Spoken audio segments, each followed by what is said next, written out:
All right, so you want to dive deep, huh? You sent us what you're curious about, and we're here to really pull out the good stuff, the stuff that'll stick with you, not like overwhelm you with too much info. Today, we're going to get into the A Food, B Food lecture by Tom Venuto. Looks like you're interested in finding a way to make healthier choices easier without, like, all the confusion. And this AF grading system he talks about seems like a pretty cool way to cut through the noise. Yeah, for sure. One thing that really stood out to me in this lecture was Venuto's whole "you are what you eat" thing. It's like more than just a saying, you know? Right. He really drives home that our bodies are constantly rebuilding themselves, like using the stuff we eat as the raw materials. If you really think about it, it's kind of mind-blowing, right? Like Huh? what we choose to eat literally becomes part of us. Well, yeah. So we're talking about this constant process, right, where our bodies are replacing old cells with new ones, like all the time, right? Oh. Thousands of cells every second. And those new cells are made from, well, from the food we've been eating. It's not just about how we feel right now. It's about, like, the building blocks of our future health. It's wild. He really highlights how what we are today is a result of our past choices. And our future is being shaped with every meal.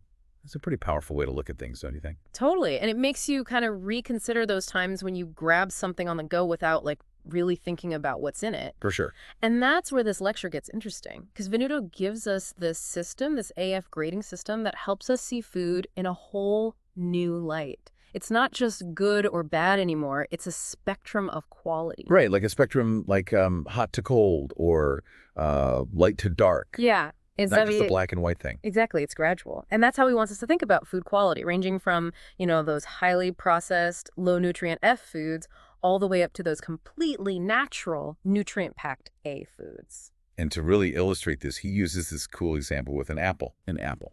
A fresh, whole apple. That's an A. But process it a bit. Turn it into, let's say, unsweetened applesauce, and it becomes a B. Take it further, juice it, and now some fiber is lost, the sugars are concentrated, and bam, it's a C. Exactly. Add some sugar to that juice, and you're looking at a D. And finally, the grand finale, take that apple, bake it into a sugary, fatty apple pie, and you've got yourself an F. It's such a clear way to see how processing and adding stuff can totally change the nutritional value of, like, the same basic ingredient. Totally. It's all about how much it's been messed with, basically. Okay, so this ABCDF system, this is the heart of what we're looking at today. Let's start at the top, the A grade. What exactly makes a food an A? A-grade foods are like the top tier, 100% natural, completely unprocessed, and packed with nutrients. Awesome. Venuto calls them superfoods because they're full of vitamins, minerals, antioxidants, fiber, all that good stuff that our bodies need to thrive. And get this, he even gives fibrous carbs like your leafy greens and veggies a special shout out with an A+ distinction. They're so nutrient dense but low in calories, which makes them awesome, especially if you're looking to, stay lean or get in better shape. Right. Think spinach, kale, broccoli, all kinds of peppers, mushrooms, onions, cucumbers, all that good stuff. Okay, so those A+ options, like the foundation of a really healthy diet. Now, when we talk about carbs, a lot of people get a little concerned, let's say. Yeah, carbs can be confusing. Where do the other types of carbs fit into this A-grade picture? So he talks about that directly. Natural, unprocessed, starchy carbs, those are A-grade too. We're talking yams, sweet potatoes, old-fashioned oatmeal, the kind without all the added sugars, beans, lentils, slow-cooked brown rice. He makes a big point of saying that these aren't the bad guys that some diets make them out to be. The problem is with the refined carbs, the ones that have been processed a ton. Right, like it. These A-grade starches are digested slowly, so they release glucose into your bloodstream more gradually. Okay, so that slower release sounds important for keeping your energy levels stable, right? And avoiding those, like, sugar highs and crashes. Exactly. It helps keep you feeling fuller for longer, too. What about fruit? People are always debating about fruit because it's naturally sweet and has simple sugars. Right, so fruit gets an A as well. He emphasizes that while fruit does contain fructose, which is a simple sugar, it's natural and comes with a bunch of vitamins, minerals, and fiber. He even debunks that myth that fruit makes you fat, explaining that for overall health, fitness, and maintaining a healthy body, fresh fruit should pretty much always be a top choice. But he's talking about whole fresh fruit, not the canned stuff in syrup or sweetened fruit products or juices, because those have lost a lot of their fiber and the sugars are more concentrated. Good clarification. So we've covered A-grade fibrous carbs, starchy carbs, fruits. What about the protein and fat categories in this top tier? So for proteins, to get an A grade, we're looking for lean, complete protein sources. Those are the ones that have all the essential amino acids, the ones our bodies can't make themselves, so we got to get them from our food. It's essential, literally. These would be things like chicken breast, turkey breast, extra lean ground turkey, some of the leaner game meats like ostrich and buffalo, all kinds of fish and shellfish, egg whites, non-fat cottage cheese, leanest cuts of red meat like top round, and also protein powder supplements like whey or casein. Gotcha. And then for fats at the A grade level, it's all about those omega-3 fatty acids, flaxseed oil, Udo's choice, fish oil, and fatty fish like salmon, trout, herring, sardines. He even says that foods like salmon, which are high in both lean protein and omega-3s, are almost like A plus bow. Okay, so A grade, the gold standard. Natural, unprocessed, packed with nutrients. Now let's move down to B grade. What kind of foods land in this still pretty good category? B grade foods are still good choices, still nutritious, but they might be a little more processed than A grade or not quite as lean. Venuto points out that including some B foods can actually make healthy eating more realistic, like easier to stick to long term because it gives you more variety. Right, right. If you're training for like a competition or something, you might want to minimize them as you get closer, but for most people, they're totally fine and can make eating healthy more enjoyable. For sure. So what are some examples of B-grade carbs, proteins, and fats? In the B grade carb category, we have 100% whole grain options that have been like processed a bit. Things like unsweetened box cereals, cooked whole grain cereals, whole wheat pastas, breads, pitas, muffins, also quick cooking brown rice and quick cooking oatmeal. He mentions that while whole wheat bread is definitely better than white bread, it's still been processed to some extent, which is why it's not an A, like it doesn't grow on a tree like that, right? For B-grade proteins and dairy, we've got things like flank steak, extra lean top sirloin and ground beef, low-fat ground turkey, non-fat or 1% low-fat sour cream cheese, sugar-free yogurt, cottage cheese. Whole eggs are also a B, with a general rule of about 1 whole egg for every 5 to 6 egg whites if you're really watching your fat intake. And finally, B-grade fats include extra virgin olive oil and dressings made with it, natural peanut butter, olives, avocado, nuts and seeds, and reduced fat dressings. So B-grade, good nutrition, maybe a little more processed or it's slightly higher in fat, but still beneficial overall. Now let's talk C grade. What does a C tell us about a food? C grade means average quality. Not terrible, not an F, but not like the best either. Venuto suggests that if your diet is mainly C foods, you'll probably see average results in terms of your health and fitness goals. These are often foods that are, pretty processed or have some added sweeteners. Can you give us some specific examples of C grade foods? Sure. For C grade carbs, we're talking grits, cream of rice or wheat, white rice, pasta made from enriched flour, snacks that are marketed as whole grain but are also low fat, like pretzels and crackers. Those usually have other stuff added to them. Then bagels, sweetened or flavored oatmeal, raisin bran cereal because of the added sugar, enriched wheat bread, and even unsweetened fruit juice. Fruit juice does have some vitamins, but it's way more calorie dense than whole fruit and doesn't have the fiber, so not ideal for calorie control. C-grade proteins include things like turkey and chicken thighs, the dark meat, which has more fat, regular ground turkey, not the extra lean kind, leaner sirloin and ground beef, but not the very leanest cuts.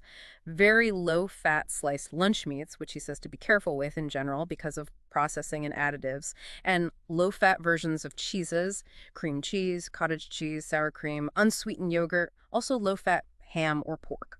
Okay, so C is where we start seeing more processed stuff, maybe added sugars or higher fat content that kind of knocks it down from the B grade.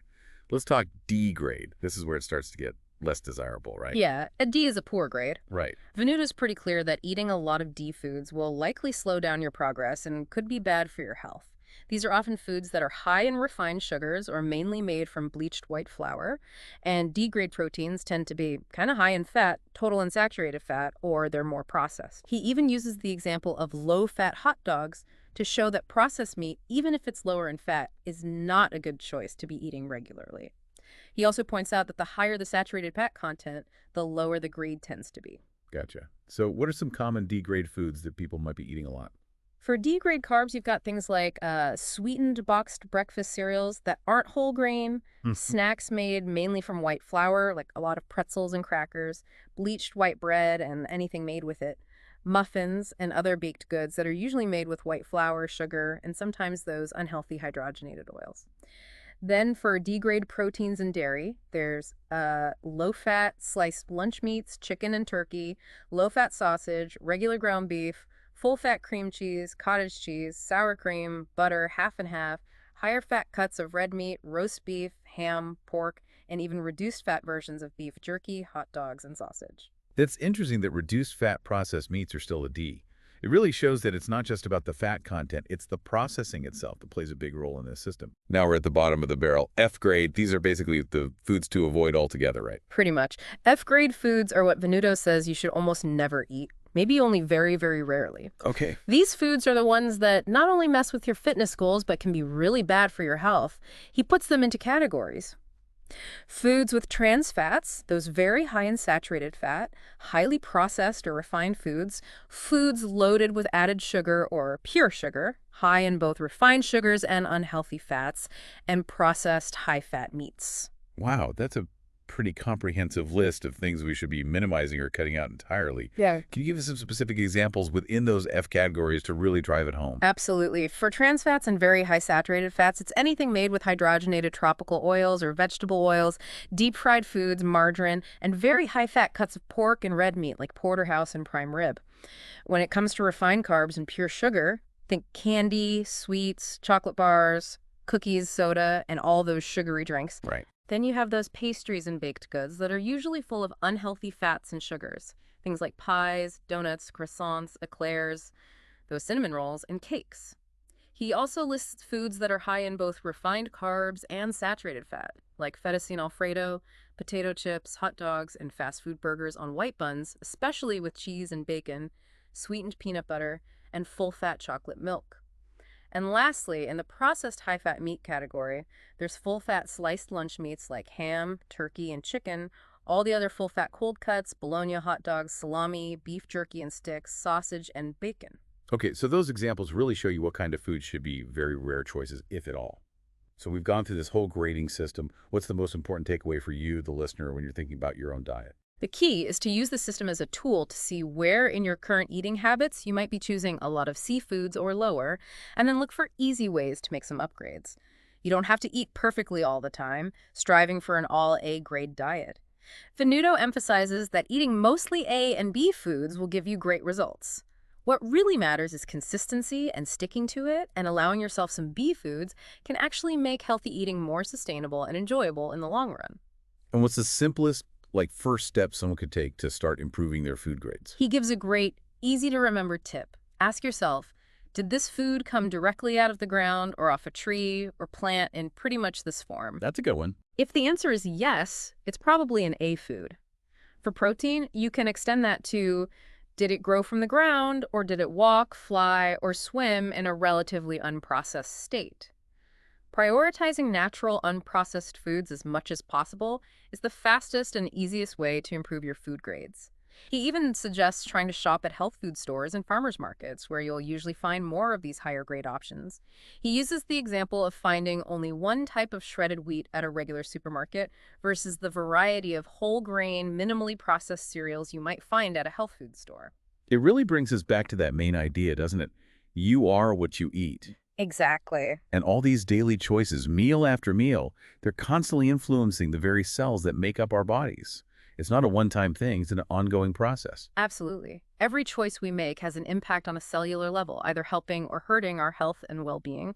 There's no neutral ground when it comes to food. It's a constant process of building and rebuilding with the materials we provide. So to wrap up this deep dive, understanding Tom Venuto's A Food, B Food lecture and this AF grading system gives you a really clear and practical way to evaluate the quality and the level of processing of the food you choose every day. Absolutely. And we encourage you to think about your own typical food choices. Where are you noticing some regular C or even lower choices sneaking in? Try to identify just one or two simple swaps you could make this week to upgrade those choices to a B or even an A. Small, consistent changes can make a huge difference over time. And here's a final thought to chew on. Since our bodies are constantly renewing themselves, using the raw materials from the food we eat to build new cells, how might consistently choosing higher grade foods today affect not just how you feel right now, but your overall health your energy and well-being years down the road. It's like a long-term investment in yourself, made one delicious and informed bite at a time. Couldn't have said it better myself. Well, that's all the time we have for today's deep dive. Until next time.